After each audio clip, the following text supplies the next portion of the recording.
reach for the key the way you always do, not even thinking, just a quick touch at your belt, because you like feeling the weight there. But this time, it's not. No clink, no cold metal, just cloth, an empty space, and your brain does that fast, ugly calculation. Okay, when did I last use it? Did it fall at the well? Did it slip off when I leaned over a stall at the market? Did I set it down, just for a second, and forget? And then the next thought arrives. Quieter. But worse. If someone else has it, what exactly do they have? Because in a medieval city, a key isn't an abstract symbol. It's a working piece of iron that fits one specific lock, one door, one chest, one boundary. And suddenly, your whole day changes shape. You turn around, start walking back the way you came. Not running. Running looks guilty, but faster than normal, a little too focused. Your eyes scan the ground like you dropped a coin, except a coin is only money. A key is your life staying in the right place. There's also the public part of this, what other people see. A man patting his belt, stopping, turning back, checking the same patch of street twice. In a city where people notice each other, small behavior turns into a story fast. Oh, he lost something. What did he lose? Why is he so tense? You're not just looking for a key. You're trying not to look like a person who has a reason to be nervous. Because keys don't just open doors, they open predictions. If a thief finds your key, they might not even know what it fits at first. They might try it on a few doors. They might realize it's heavy, well made, not a cheap little latch key. And then you've basically announced, there's something worth protecting behind this one. Now imagine the worst version. You finally get back to your street. You're telling yourself, it's fine. It's probably still at home. You probably set it on the table. You probably did. But then you see your own door. Closed. Normal. Nothing dramatic. No splintered wood. No broken iron. Just closed. And that's when the fear gets specific. Because you don't actually know what happened while you were gone. Did someone try the lock? Did they fail? Did they succeed and take something small, so small you won't notice until later? Or did nothing happen at all, and the real damage is still coming? Because losing a key in a medieval city wasn't only a security problem, it was a trust problem. It's the moment you realize how much your safety depends on ordinary things. Iron that fits, wood that holds, and people deciding you're the kind of person they can believe. And if anything goes wrong after this, anything goes missing, any rumor starts, you may find yourself answering questions you didn't expect. Not from a detective with a notebook, from neighbors, from a landlord, from a guildmate, from the kind of city where reputation is not a vibe, it's infrastructure. So tonight, we're going to take this slowly. No dramatic heists, no cinematic masterminds, just the everyday reality. How locks worked, how keys were carried, and how a small piece of metal could protect you and still be enough to ruin you. Get comfortable. Let's start with the simplest question, one that sounds obvious until you sit with it. What were you really protecting? A door stands closed. Heavy wood, iron fittings, a lock visible where the bolt slides into the frame. On one side, the street, movement, strangers passing, the unpredictable flow of city life.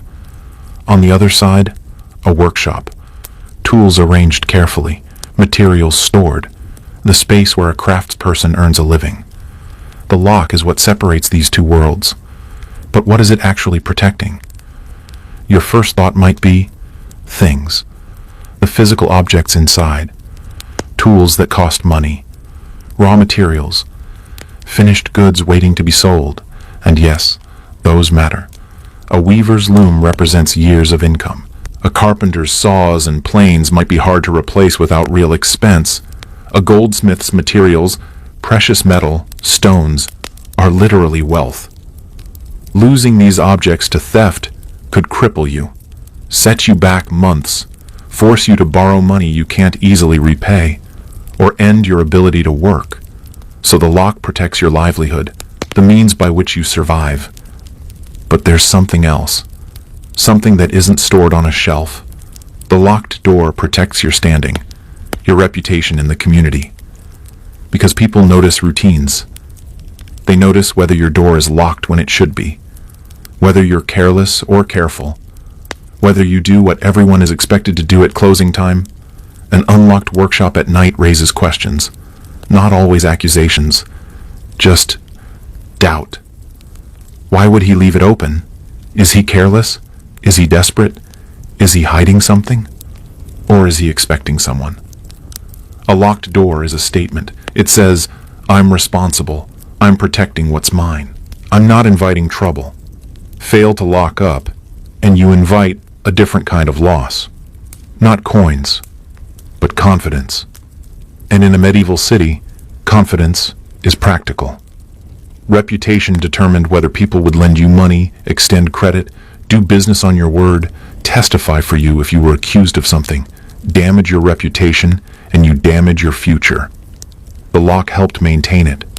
Now think about the home, the place where your family lives. What does locking the door at night actually accomplish? Practically, it keeps drunks from stumbling in. It discourages opportunistic theft. It creates a threshold between public streets and private space. A lock won't stop every threat. Doors can be forced.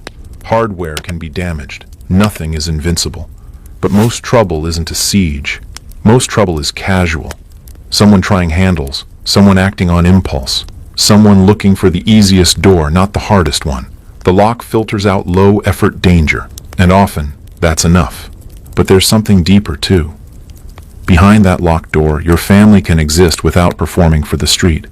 You can undress, speak freely, be tired, be vulnerable.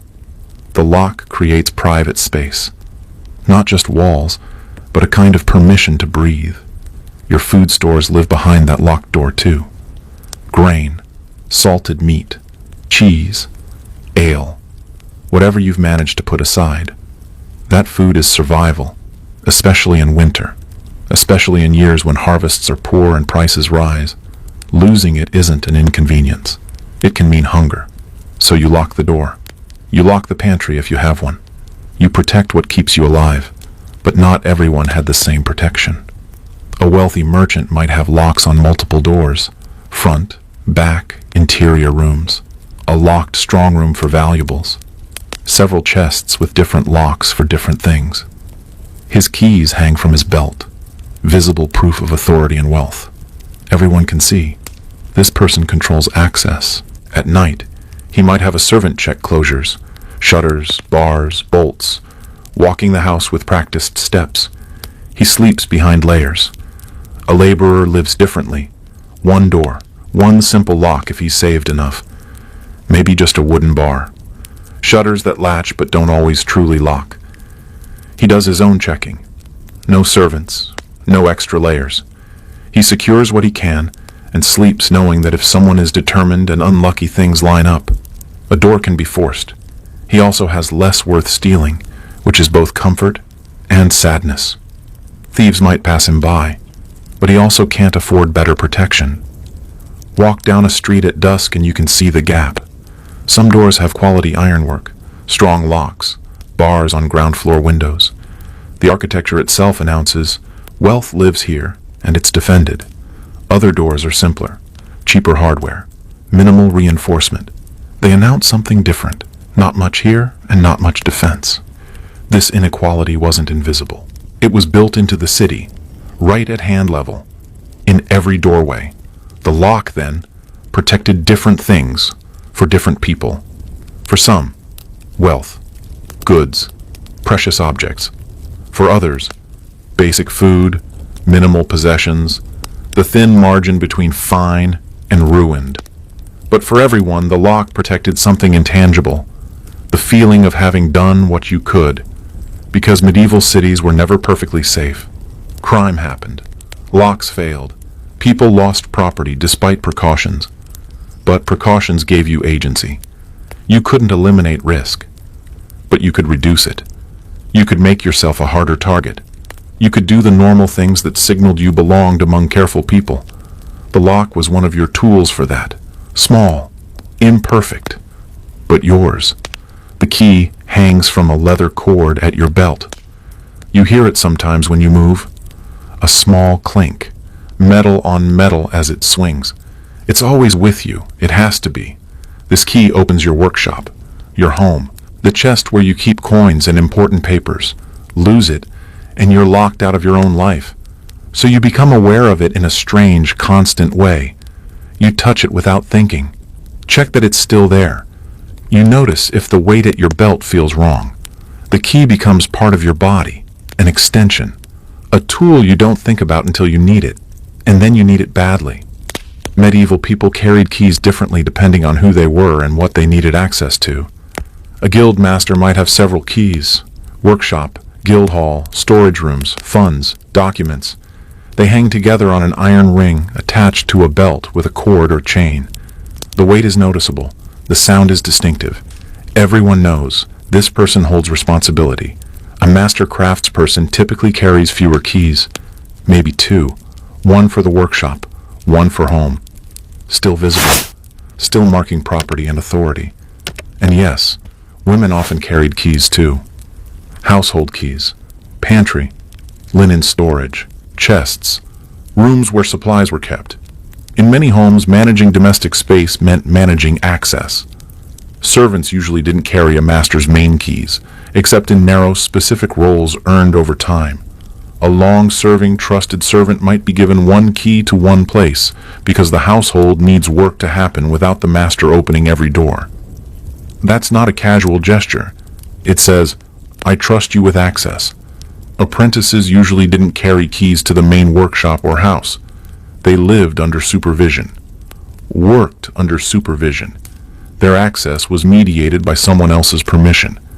And for a teenager in training, that was the point.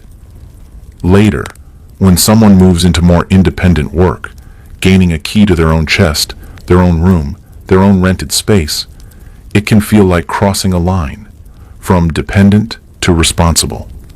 Keys don't stop at homes and workshops.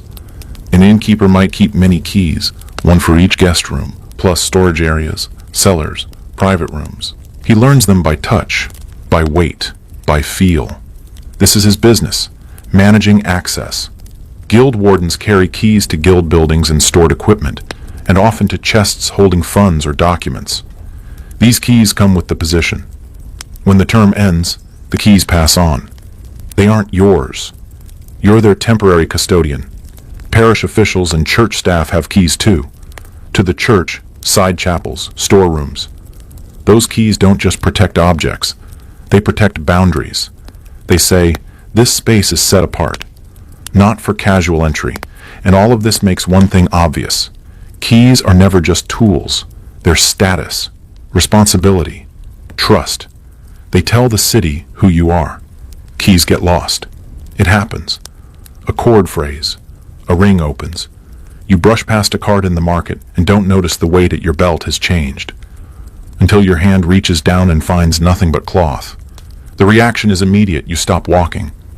You pat the same spot again, like your fingers might convince the key to reappear.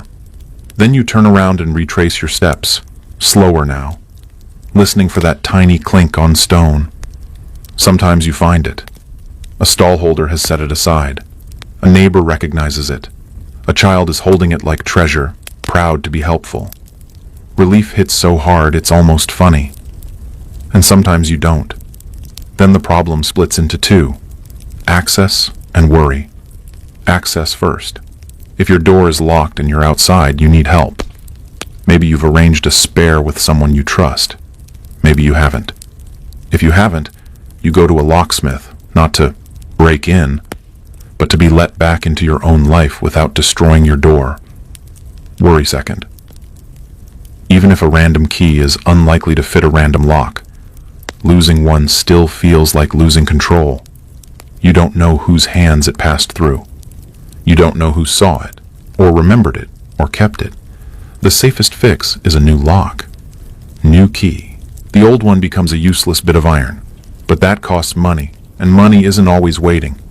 So plenty of people do the cheaper thing. Add another layer, an extra bar at night, a second latch. A neighbor asked, quietly, to keep an ear out. Not perfect, but enough to sleep. Keys can also be stolen, not with drama, just with opportunity. A crowded doorway, a busy stall, a visitor close enough to notice where your ring hangs. Nothing obvious happens in the moment. That's the point. You only notice later when the routine feels wrong. And even when nothing comes of it, the feeling lingers. You become careful about who stands near you when you lock a door. Careful about where you set keys down. Careful about who gets to see the small movements that keep your life closed and safe. Keys also mark relationships, transitions, moments of trust given or withdrawn. A father gives his adult son a key to the family workshop. This says, "You're ready." A master gives a senior apprentice a key to a storage room, not the workshop itself, but something smaller. A test. Prove yourself with this, and more may follow. A woman marries and receives keys to a new household. These keys mark her role as household manager, authority inside the home. But keys can also be taken back when trust breaks. A servant suspected of theft might have keys reclaimed. A misbehaving apprentice loses access. A guild member expelled for cheating or bad conduct must return the keys to communal spaces. And every time that happens, it's public in a way. Not always shouted, but seen, felt. Because keys don't only open doors, they open social belonging. The small piece of iron you carry at your belt is a statement about your place in the city. Security in a medieval city was rarely one thing. It was layers, multiple barriers, different kinds of protection working together. Start with the outside, the door itself. Heavy wood, oak if you could afford it. Strong, resistant, slow to rot. Cheaper woods if you had less money, but still thick planks held together with cross pieces and iron bands. Good hinges matter more than people notice. If hinges fail, a door sags. Doesn't close right, can't be secured properly. So hinges become part of security, even if they aren't what you think about first. Iron fittings reinforce the wood, bands across the surface, plates around the lock. This makes the door harder to damage, harder to split, harder to wear down quickly. Then you add something simple and ancient, the bar, a wooden beam that fits across the door from the inside, resting in brackets. When the bar is in place, forcing the door becomes slow and loud. It buys you something priceless at night, time. During the day, the bar sits aside. The door opens freely for customers and neighbors. At night, you lift it into place, heavy, solid, familiar. And yes, people used both systems depending on need. A bar when you're inside, a lock when you're away, layered protection. Windows need attention too. Medieval windows are often small. Glass is expensive. Many openings are covered with shutters, cloth, or nothing at all. At night, you close shutters and latch them. Weather is one reason, hands are another. Ground floor openings are the most vulnerable, so people make them small or reinforce them, or simply accept the risk and compensate with habit and community awareness. Upper floors are less convenient for intruders. Not impossible, just more noticeable. Inside the home, another layer waits. The chest, wood, reinforced with iron bands. Heavy, hard to carry off quickly. It holds coins, jewelry if you have any, important documents, small valuable tools. Even if someone gets into your home, the chest is another barrier, another delay, another chance for noise to matter. Wealthy households might have multiple chests.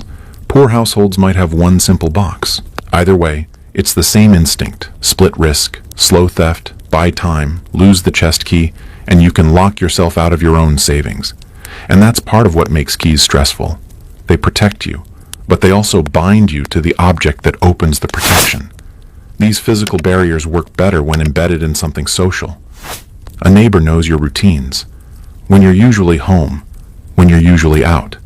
They know the normal sounds, and sometimes they notice the wrong ones. This isn't guaranteed. Neighbors aren't police, but the possibility matters. It means a thief is never fully sure they're unseen. So people invest in relationships, not only because it feels good, but because in a face-to-face world, being on good terms is a kind of protection. Some neighborhoods supplement locks with other measures. A dog, if the household has one. Not a weapon. more like an alarm with a heartbeat. A bit of light behind shutters if you can afford it. Not bright, just enough to suggest someone might be awake. And in wealthier homes, servants taking turns staying up, listening. Most people can't afford the last one, so they rely on what they can. Locks, bars, shutters, and the hope that being not the easiest target is enough. You don't need perfect security, just enough to be harder than the next door. It's a grim calculation, but it's practical. The locksmith's workshop smells of iron and coal smoke. A forge glows in the corner, an anvil scarred by years of hammering, tools on the wall, files, punches, tongs, hammers with worn handles. This is where locks are born, where security becomes something you can hold. Lockmaking isn't quick work. It requires skill, patience, and a kind of quiet obsession with small tolerances. Start with the lock body, the housing that holds the mechanism. It has to be strong enough to resist tampering, and precise enough that the inner parts move correctly. Inside goes the part you never really see, the little iron puzzle. A lock doesn't just turn. It has to do something hidden.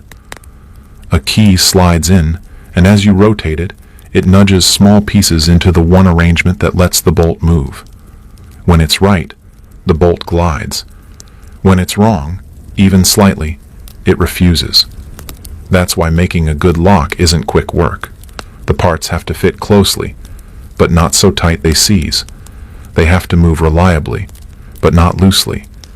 And the lock has to keep doing that through damp winters, dusty summers, and years of hands that don't always turn gently. Then the key. The bow can be plain or ornate depending on your budget, but the working end has to match the lock exactly. The locksmith tests it again and again. Turn, listen, feel the resistance, adjust, until the motion becomes smooth and certain. When it finally works the way it should, it feels almost satisfying. A soft turn, a clean slide, a little click that says, "This is mine, and it will stay mine tonight." Locksmiths learned through apprenticeship, years of watching a master, handling tools, practicing on scrap metal, gradually being trusted with real work.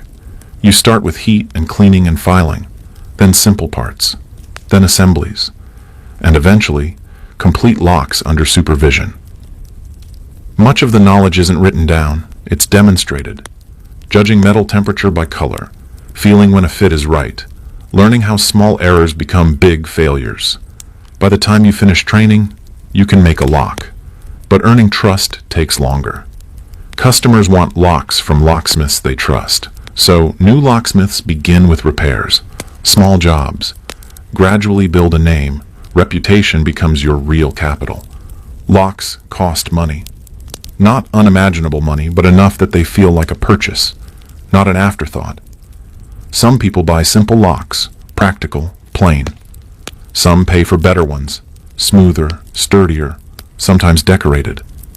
Used locks exist too, passed along when someone dies or moves, cheaper but uncertain. And locks need maintenance, rust, dirt, wear. Everything creeps in over years. So locksmiths do repairs, clean mechanisms, adjust worn parts, make replacement keys.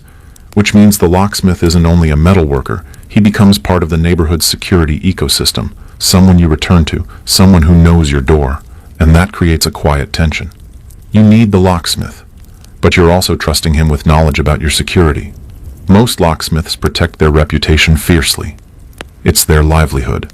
In a face-to-face city, scandal sticks. So people choose locksmiths they know, people with roots, people who can't simply vanish. The craft works because trust surrounds it. Even security needs trust. Locks aren't perfect. They jam, wear, break, behave badly in certain seasons. A mechanism can become stiff. A key can snap. A bolt can misalign. A door can swell with damp weather or shift in dry months. So people learn their locks like they learn their streets, by feel, by repetition. Most days it's fine, but when it isn't, it's stressful. Because the thing that protects you can also trap you out. And you remember then that none of this is magic. It's iron and wood, Made by human hands, used by human hands, and subject to human error. The sun is low. Shadows stretch across the street. The afternoon's business winds down. You can feel the city begin to shift. People moving with more purpose, finishing transactions, heading home. Soon it will be dark, and the city will feel different. This is when you close up. The routine is familiar. You've done it hundreds of times, but you're still careful. Don't rush. Don't skip steps. Bring in anything that was outside. Tools, goods, materials. Close the shutters. Each one checked. Each latch tested with a small push. The room darkens as shutters close. The transition from day to night becomes physical. Now the door. Close it. Lift the heavy crossbar and settle it into its brackets. Then the key. A turn. The bolt slides. A quick test with your palm. Solid. Then the chest. Today's earnings go inside. Not much, maybe, but something. Papers. Small valuables. Lid down. Key turned. Click. You look around. A final sweep. Everything where it should be. And then, only then, you allow your body to loosen a little. Because across the city, thousands of people are doing the same small motions. Shutters. Bars. A key turned and pulled free. A chest lid pressed down until it sits flush. A palm on the door. One last check. And the city changes. Not because the buildings move, but because access does. In daylight, a street feels open. You drift. You step in and out of shops. You borrow a doorway for a quick conversation. At night, every threshold becomes a decision. If you have the key, you can move between inside and out. If you don't, you wait. A child who ran an errand too long stands on a step, knocking, trying not to look scared. A servant with a bundle shifts their weight in the cold, hoping someone hears them from behind the door. A tenant arrives late and realizes the landlord isn't home. Now the door isn't locked. It's unreachable. That's the quiet power of keys. They don't just keep strangers out. They decide who gets to enter, when, and on whose terms. You feel that power even in ordinary moments. When you lock up, you're not only protecting goods, you're performing responsibility in a city that remembers patterns. And then, only then, you grant yourself something simple. Permission to stop listening so hard. The locked door isn't perfect protection, it's permission. Permission to sit down. Permission to sleep. And that's why losing a key feels bigger than losing a small object. It's a brief fall out of control, out of routine, into the uncomfortable position of having to ask. Guard it carefully. Keep it close. The key might be small, but what it represents is large. This careful routine, locking up, checking, securing, works most of the time. Most nights nothing happens. You lock up. You rest. Morning comes. You unlock. Life continues. But not always. Sometimes security fails. Sometimes, despite precautions, someone gets in who shouldn't. What happens then? How do communities respond when locks prove inadequate and trust is violated? That's where the quiet world becomes complicated. We'll go there next. You come home in the afternoon. The day has been ordinary. Market business, conversations, nothing unusual. You approach your door. Something's wrong. It's open. Just slightly. A crack. But you locked it this morning. You're sure you did? Your stomach drops. You push the door open slowly. Step inside. The room has been disturbed, not wrecked. No drama. But things are out of place. Moved. Searched through. Your chest, the one you locked so carefully, is open. The lock is damaged. Wood splintered around the mechanism. You look inside. The coins are gone. A few small tools. A piece of jewelry your wife inherited. Gone. You stand there feeling it. The violation. Someone was in your space. Touched your things. Took what they wanted. And the worst part might be the simple fact. The locked door didn't stop them. Medieval cities had theft. Burglary. People who took what wasn't theirs. A lot of it was opportunistic. Quick. Ordinary. Impatient. Though some people did get practiced at it. And that's what made them frightening. Locks deterred plenty of trouble. A locked door meant effort, risk, time. Many would rather find an easier target. But if someone had watched your routine, if they knew you'd be away, if the street was quiet, if nobody was paying attention, then even a careful person could have a bad day. That's the reality you're facing now. Standing in your workshop, looking at the damage, feeling the loss. What do? First, you inventory, carefully. What's missing? What's disturbed? What's still here? Then comes the other question. Do you know who did it? Often you don't. No witnesses, no clear signs, no neat answer. And the not knowing becomes its own poison, because now you scan faces differently. A neighbor, a stranger, someone you see every day. Then, what can you do about it? You can report it to city officials, constables, ward officers, someone with authority. But medieval enforcement usually relies on something simple: witnesses, rumor, confession, catching someone in the act. Without those, solving theft is hard. No modern forensics, no neat evidence trail. You might never recover what you lost. That's the brutal part. So when locks fail, the cost falls heavily on the victim. No insurance, no easy compensation, just loss. And loss makes people change. Still, you aren't alone. You tell neighbors. Word spreads. People become alert, more watchful. They notice strangers more sharply. They remember small details. And suspicion starts doing its work. Who's been acting strangely? Who has debt? Who has a bad name? Who's new? Sometimes this pressure helps. Sometimes stolen items reappear quietly. Sometimes a guilty person moves on because the neighborhood's attention feels hot. But suspicion can also hurt innocent people. Reputation is imperfect evidence. Familiarity isn't innocence. Unfamiliarity isn't guilt. A city that relies on social knowledge can be sharp and unfair. And after a theft, everyone feels that edge. The loss isn't just coins and tools. It's sleep. It's the sudden habit of waking at small sounds. It's the feeling of your home being thinner than you thought. It's also expense. Your chest needs repair. Your door hardware might need replacing. And that costs money you no longer have because the money you saved is gone. So theft creates a cascade. The object loss, the fear, the repair costs, the disruption to work. Some people recover, some never fully do. Understanding that is part of understanding why locks mattered so much. They weren't decorative. They were a barrier between normal life and everything gets harder. Most nights they held, but when they didn't, the consequences could be sharp. Now imagine suspicion settling on someone. Maybe they're guilty, maybe they're not. But enough people believe it could be them that accusations start to form. This is dangerous ground, because being accused of theft in a medieval city could ruin you, even without proof. Imagine you're the accused. Maybe you were in the wrong place at the wrong time. Maybe you have a past that makes people wary. Maybe you're just unpopular, and someone chooses you as the easiest story. Suddenly people are talking about you, saying you stole, saying you can't be trusted. You deny it. But denial doesn't erase suspicion. Your reputation begins to thin. Customers hesitate. Neighbors stop lending tools. People watch you differently. And in a face-to-face world, that matters. Because your economic life depends on trust. Your social life depends on it too. Accusations are powerful. And that means they can be feared. And sometimes used. Sometimes accusations reach formal authorities.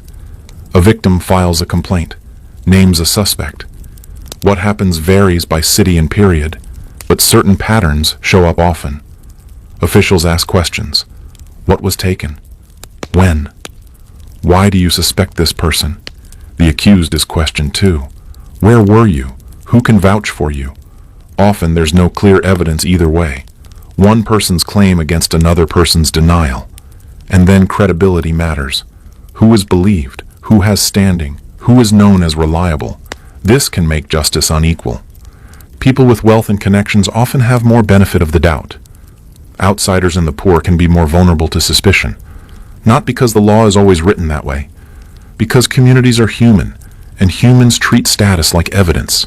If officials act, the accused might be detained or restricted while the matter is heard. It's disruptive. You can't work. You can't earn. Your life pauses under a cloud. Even if the case is dismissed, the rumor can linger. People remember you were accused. And if guilt is established, consequences follow, often fines, restitution, public penalties, and sometimes removal from the community. The exact practices vary widely, and the point here isn't the spectacle, it's the stake. One accusation could change the rest of your life. And that's why people feared theft. Not only because of what might be taken, but because of what might be said afterward. We should say something uncomfortable. Systems of accusation can be weaponized. If you want to harm someone, accusing them of theft can do it, even without proof. Medieval communities knew false accusations could happen. Some places tried to discourage them. Some punished proven malicious accusers. But proving malice is hard, and uncertainty is corrosive. Once suspicion attaches, it's sticky. So the lock and key world isn't only about doors. It's about the social consequences when a door is violated. Because when security fails, it doesn't just open a chest. It opens a story. And stories travel. Locks protect physical space. But city life requires trust in places where locks can't help. You buy goods from a supplier in another city and pay in advance. You lend money to someone you know and hope they repay. You store property in a warehouse you don't own. No door lock secures those arrangements. What secures them is something softer, and sometimes stronger: reputation, witnesses, documentation, institutions. Seals are part of this world. A document is sealed with wax and a distinctive mark, signaling that it came from who it claims to come from. A broken seal suggests interference. Seals aren't perfect protection, but they add friction. They make deception harder and more visible. Witnesses matter too. Important business often happens where others can see it. Market squares, guild halls, places with people. Witnesses become a kind of communal memory. If a dispute arises later, someone can say, "I was there. I saw the agreement." Written records help where literacy and resources allow. Ledgers, receipts, contracts for larger transactions, not universal, not always reliable, but valuable. Guilds add another layer. Membership signals standards and accountability. If someone cheats, there are consequences inside the guild. Not always fair, not always gentle, but real. And all of it points to the same truth. A medieval city runs on trust, even while it fears betrayal. Locks are part of that, but they aren't the whole thing. The inn sits near the market, 3 stories, a common room below, guest rooms above. The innkeeper has run this place for years. He keeps many keys: guest rooms, storage, cellars, private spaces. He can match most keys by feel. Every day travelers arrive and need lodging. They pay, he hands them a key. That key gives a kind of privacy in a strange city. But here's the dilemma. The innkeeper often has access too, so the guest's safety depends less on the lock than on the innkeeper's reputation. If word spreads that an innkeeper violates guests' privacy or steals, business dries up. Travelers choose elsewhere. Most innkeepers know this. Long-term survival is worth more than short-term temptation. Still, travelers take precautions. They keep their most important items close. They choose inns with good names. They accept that locked sometimes means protected from other guests, more than protected from everyone. Similar dynamics exist with landlords and tenants, or anyone who has legitimate reason to access your space. The lock is a boundary, but boundaries still rely on people respecting them, and that's why reputation stays at the center of this story. If you're finding these quiet, detailed journeys through daily life and history meaningful, consider subscribing to the channel. We make more of them regularly, but no pressure, only if it's your kind of evening. On a cold morning, you reach for your key, the one you've carried for years. It's not there. The cord at your belt is empty. You search your clothes, your bag, the places you might have set it down. Nothing. Now you have a problem that grows in your mind while you stand there. Access, worry, embarrassment. And the clock of your day moving forward whether you're ready or not. You find a locksmith. Explain the situation. He can get you back in safely, and he can make a replacement key. It takes time, costs money you weren't planning to spend. He suggests changing the lock entirely, safer, more expensive. You can't afford it right now. So you get a new key and you live with uncertainty for a while. Hope the old one never comes back in the wrong hands. Hope your neighbors keep their eyes open. Hope your routine stays quiet. Locks are mechanical systems, and the seasons touch everything. In winter, moisture can stiffen inside a mechanism. The key won't turn. You stand there a little too long in the cold, breathing into your hands, trying again. Slower this time. People tried cautious fixes, cleaning, oiling, warming the metal just enough to coax it. Anything to make it move like it used to. In damp weather, rust makes things sluggish. In dry weather, wood shifts.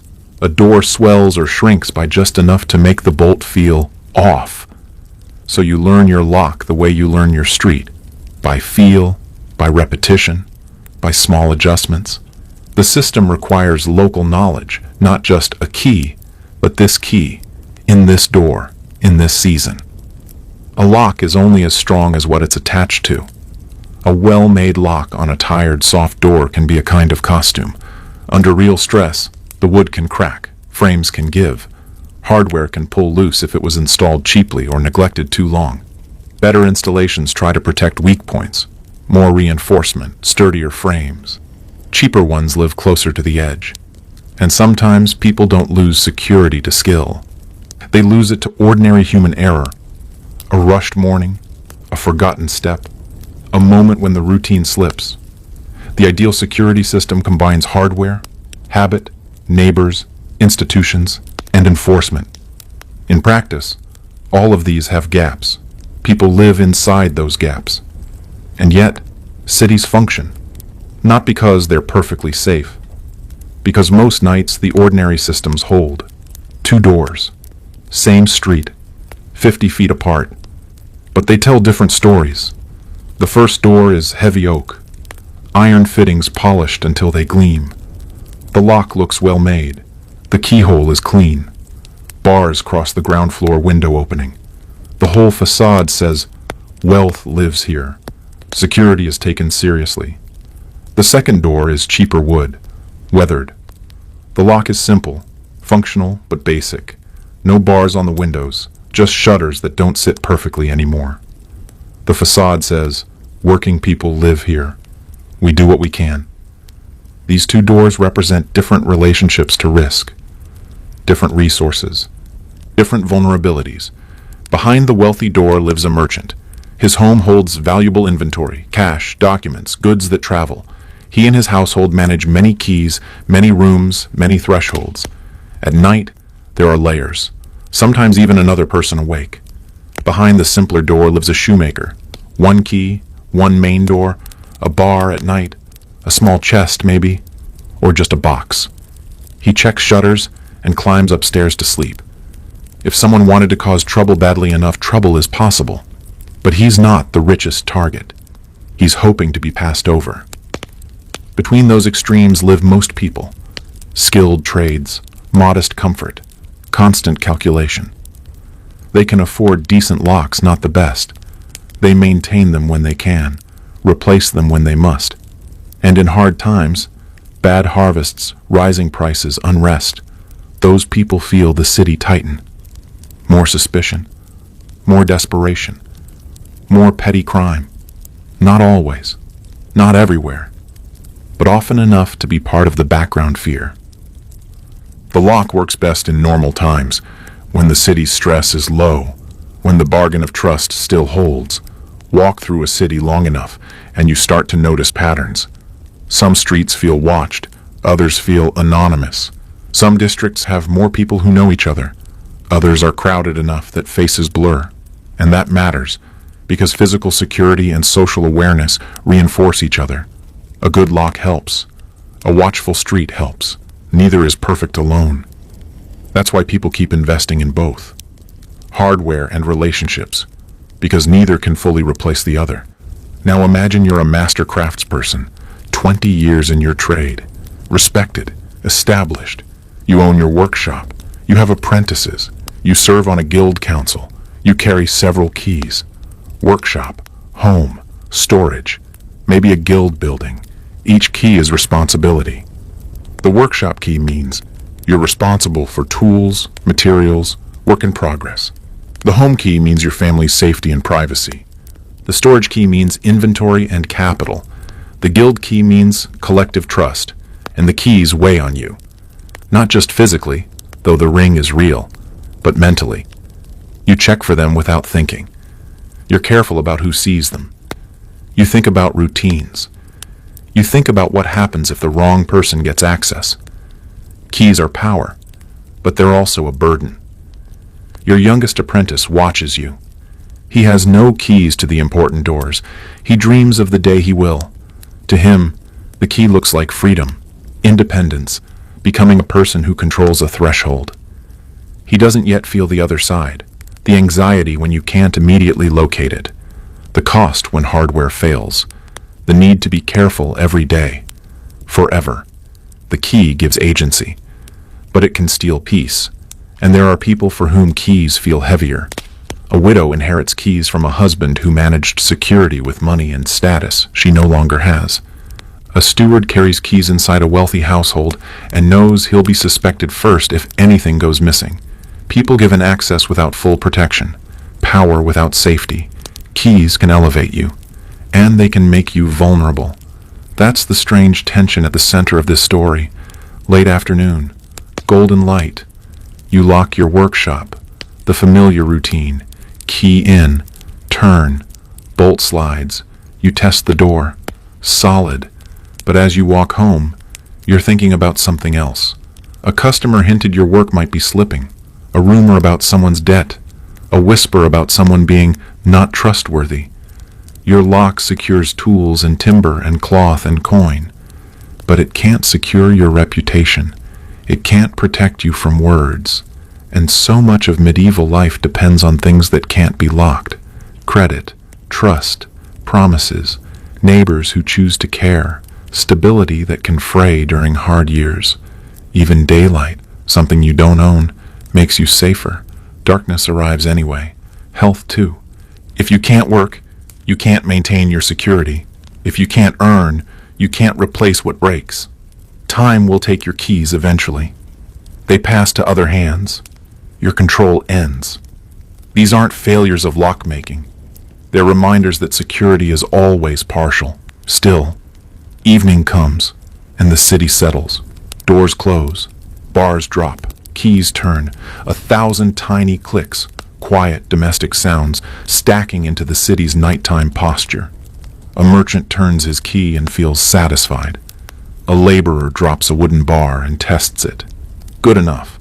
A widow checks her lock and wishes it were stronger, then accepts what she has. An apprentice watches his master hang keys on a peg and dreams of his own, all of them participating in the same system. All of them using iron, wood, habit, and trust to create a little safety. Not perfect, but enough, most nights, for a city to hold together. The key could ruin you if lost, stolen, or used against you, but it could also protect you. Give you that small measure of control that makes life livable. Small object, large consequences. The door is locked now. The day is done. The key is safe. Until tomorrow, when the cycle begins again. Rest well. The locks are holding.